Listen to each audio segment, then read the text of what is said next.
In the spring of 1879, a surveyor named Everett Lund rode into a silver camp above the Animas River with a transit, a chain, and a contract to lay claim boundaries for a syndicate out of Denver. The camp had no name yet that stuck. Men called it Argent Gulch that year, and something else the year after, the way most of those camps changed names as fast as they changed owners. Lund had been hired to walk the ground and mark where one claim ended and the next began, a job that in most camps meant nothing more than driving stakes and reading angles off a compass. In this camp it meant something else, because within a week of arriving, Lund wrote in the notebook he kept for his own use, not the notebook he submitted to the syndicate, that the ground itself did not agree with the maps he had been given. Openings appeared on his survey where no shaft had been sunk. Passages ran under claims that had never been worked below the collar. And the miners, when he asked them about it, gave him an answer he had not expected. They said the tunnels were already there, before any white man swung a pick in that gulch, and they said a Ute man who came through the camp that summer had told them exactly what was in them, and exactly why nobody who valued their life should go looking. If you're enjoying this story so far, don't forget to hit the like button and subscribe. Drop a comment telling me where in the world you're watching from. I love hearing from you. The San Juan Mountains in 1879 were a place being built and unbuilt at the same speed. Silver had been found in the district only a few years before, and the camps went up the way all of them did: a sawmill, a store, a saloon, and 100 men with picks inside a season. What the miners were not prepared for was what they found when they started sinking shafts into ground that looked, from the surface, like ordinary mountainside. In at least 3 claims recorded in that district that year, crews broke into passages that were already open. Not natural fissures, not old prospect holes from some earlier failed claim, but finished tunnels with walls cut smooth and floors that ran level for a distance no pick-and-powder crew could account for in the time the camp had existed. Lund's notebook describes one such opening on a claim above the gulch, a passage roughly 5 feet high and 3 feet wide, running back into the mountain further than a man's candle could show him the end of it. The walls, he wrote, did not show the scalloped marks a hand drill leaves, and did not show the split and shatter pattern of black powder.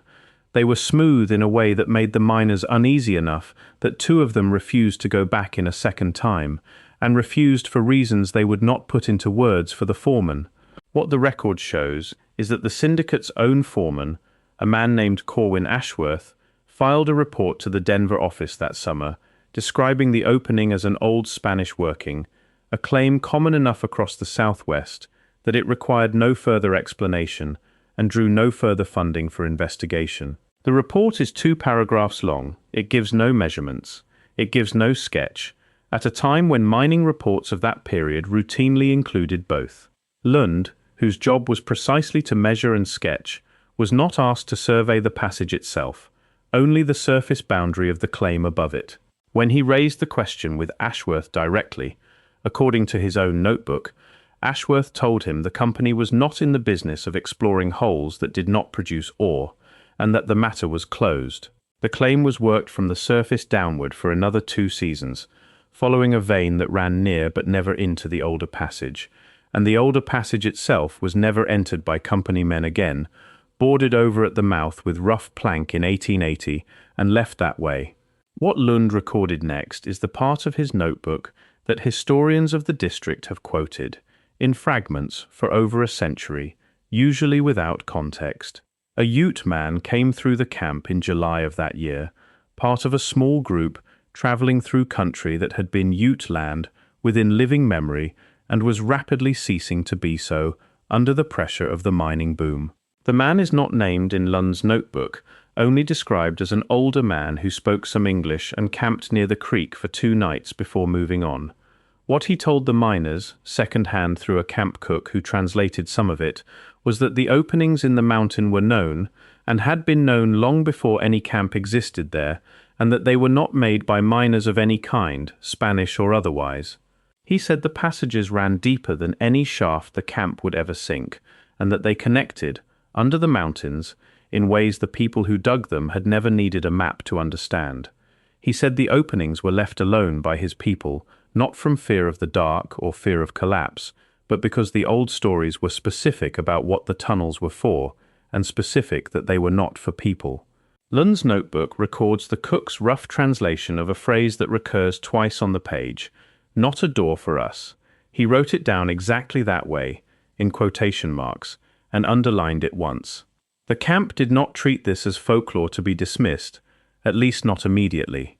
3 separate accounts survive from that season describing miners who grew reluctant to work certain claims after hearing the account, and at least one claim was abandoned outright, the owner selling his interest for far less than the syndicate had offered him only weeks before. What makes the account difficult to file away as simple frontier superstition is the detail Lund added at the end of that entry, a detail that has nothing to do with what the Ute man said, and everything to do with what Lund himself did afterward. He took his own transit down into the boarded passage before it was sealed, against Ashworth's direct instruction, and he took bearings inside it for close to 60 feet before his light gave out. What he recorded in his private notebook, and never submitted to the syndicate, was a bearing that ran consistently toward the northwest, dead straight, through rock that his own surface survey showed rising steadily above the passage the entire way. A level tunnel running dead straight under rising ground is not what a prospect hole looks like. A prospect hole follows a vein, and veins do not run straight for 60 feet through solid rock without so much as a bend around a boulder. What Lund had measured, and never told his employer, was engineering. If you're hooked on this story, make sure to subscribe and turn on notifications so you never miss an upload. Your support means everything and helps me bring you more emotional stories like this one. The pattern did not stay confined to one gulch. 2 other claims recorded in the same district that decade produced strikingly similar accounts, though the men involved in each case appear to have had no contact with one another and no reason to invent matching details. Above Silverton, a claim record from 1881 describes a crew breaking into what the claim owner called an ancient adit, smooth-walled and running level, at a depth the crew had not yet reached with their own workings. The claim owner's letter to his brother in Ohio, preserved by the family and later donated to a regional historical society, describes the same reluctance among his hired men, the same request to seal the opening rather than explore it, and the same second-hand account, from a different group of Ute travelers passing through that summer, that the tunnels were old, ran far, and were not built for the use of any man who might wander into them. Near the camp of Animas Forks, a third account survives only as a single line in a company ledger, a notation that a shaft crew struck an existing bore at 40 feet and that the bore was backfilled rather than followed, with no explanation given for the decision in a ledger that otherwise itemized every dollar spent on powder and timber that season. 3 claims, 3 separate crews, 3 nearly identical responses. Smooth, level, pre-existing passages encountered during ordinary shaft work.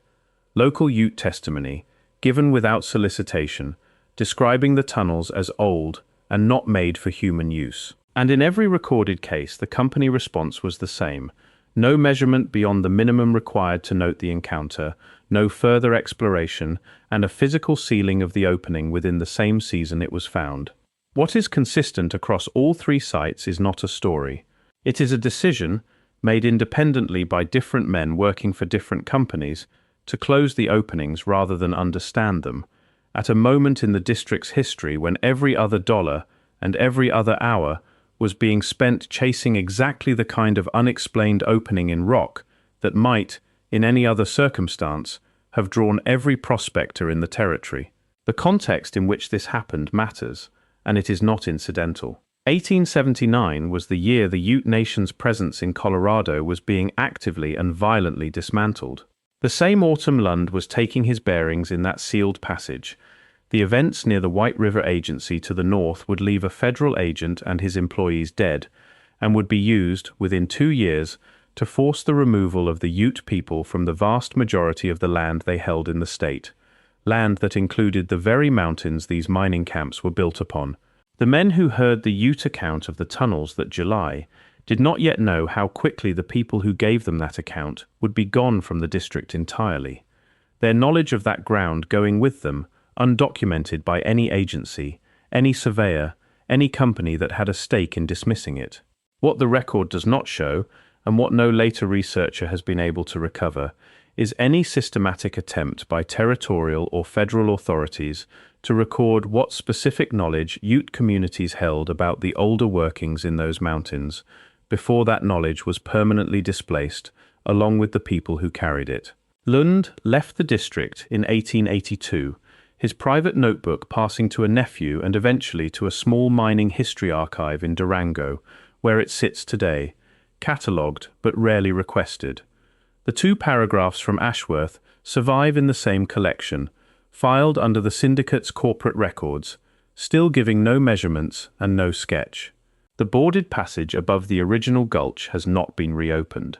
A mining claim map from the 1950s shows the old workings marked simply as inaccessible, a notation that has never been updated because no company since has found reason to fund the work of finding out why.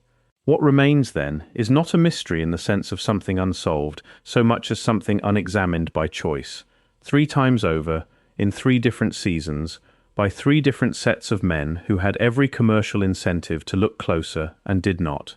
Lund's bearing still sits in a notebook in a drawer in Durango, describing 60 feet of level tunnel running dead straight beneath rising ground, in a mountain that, by every account the miners themselves gave, was already carrying passages before any of them arrived to dig their own. Whatever those tunnels were built for, the one account that spoke to it directly was given freely, by a man whose name nobody thought to write down, in the same year and the same country his people were about to lose the right to walk across. Not a door for us, the notebook says. Underlined once, and never followed up on by the men who had the tools, the funding, and the 60 feet of measured tunnel to do exactly that. A second notebook surfaced in 2003 when a family in Montrose donated a box of a great-grandfather's effects to the same Durango archive that already held Lund's papers. The great-grandfather was a man named Osric Teague, who worked as an assayer in the San Juan district through the early 1880s, testing ore samples brought in by claim owners across a dozen camps. Teague's notebook has nothing to do with surveying and everything to do with chemistry, and that is precisely why the one page that breaks from his usual entries carries weight. Tucked between routine assay results, dated November of 1883, is a sample logged only as gulch rock, not ore, brought by C. Ashworth for opinion. Teague's notes on it describe a fragment of stone, unlike the silver-bearing rock that came across his bench daily. It was fine-grained, pale, and showed a worked face on one side, smooth in the same way Lund had described the tunnel walls 4 years earlier, though nothing in Teague's own notebook suggests he had ever read Lund's account or knew it existed. Teague ran the fragment through the tests available to him and recorded that it matched no formation he recognized from the district, and that Ashworth had asked him, twice, not to log where the sample had come from. Teague logged it anyway, in his own private shorthand, as coming from the sealed opening above the gulch. The fragment itself does not survive. Teague's notebook records that he returned it to Ashworth the same week, per the arrangement, and no further mention of it appears in his papers.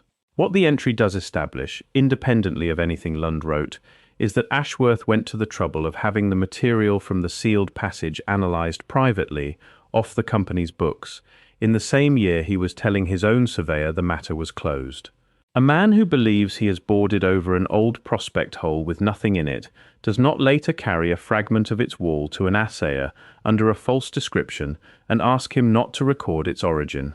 The second piece of the record concerns the White River Agency itself, and it comes from an unlikely source, the personal diary of an army interpreter named Basil Vance Crandall, who served at the agency in the months before the violence of 1879 and was reassigned afterward to escort duty during the removal that followed in 1881.